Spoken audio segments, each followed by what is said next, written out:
Hey folks, and welcome back to another episode of Turkeys for Tomorrow Trapping Tips and Tricks. Today we're going to be talking about snaring.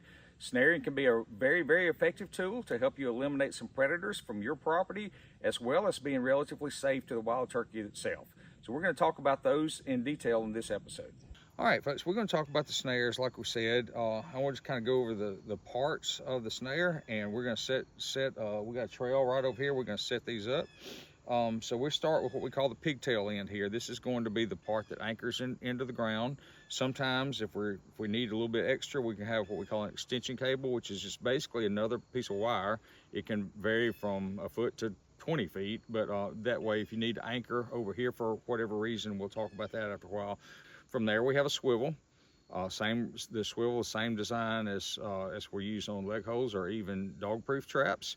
It's just a humane way to take care of that critter when he's in the trap. You have your actual snare loop. You have what we call the double back, and then we have the lock. This happens to be a micro lock right here. The micro locks are designed that they can slide this way, but not backwards. You see how the action, if I pull backwards on the snare, it's just biting into the cable. But if I pull forward, the lock is able to slide straight down the cable. The only other component under here is what we call, some people call it a whammy, but basically, as I'll show you my snare support, and my snare support will insert into here. It's just a holder. It's basically to hold that snare in one particular spot. Notice the perfectly round loop right here. We call this loading. Loading basically means we bend the fibers. This is 1x19 wire right here. We bend the fibers, and that makes it hold that perfect shape. It also allows the snare to fire. So the idea is for the animal to come through. I'd like to hit them basically in their chest and watch how fast that fires.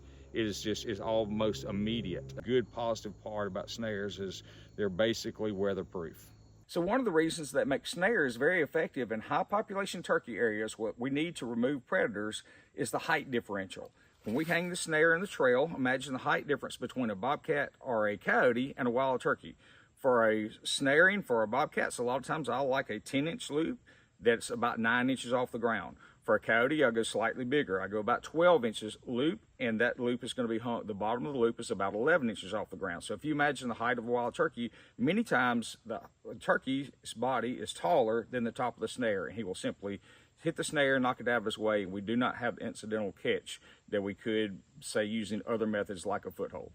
Okay, so the first thing we're going to do is I want to make sure I know my position of the snare. So I'm going to take my snare support, stretch the wire out. I want to hang it over the center of the trail, so something about like that. They are flexible, so I can move them.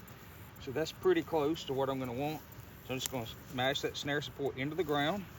The next thing is I want to open my snare loop, and just temporarily, I'm a little bit tangled up here, but that'll fix that. And temporarily, I'm just going to hang the snare on the snare support. And this would not be the final set on this at all, but this is just going to help me with positioning. That's real close. We'll fine tune that here in a second. But the reason I wanted to get that done first is now I can come back and I can actually drive my anchor. I have the Berkshire anchors right here that I use quite often. I want to make sure that that's going to reach the ground, and it will. And so I'm simply going to go ahead and anchor right now. And I may have to drive this into the ground some, but that's okay. Nope. Well, I'm actually just going to finish hammering this down. The only other thing now is just to position the snare.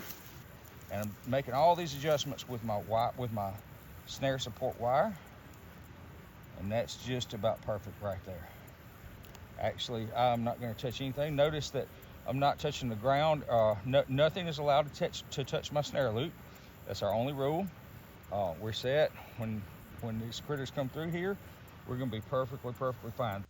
And please remember, snaring and trapping laws change drastically between state to state. Make sure that you check your own state's rules and regulations, and make sure that you follow the law when you're snaring or trapping.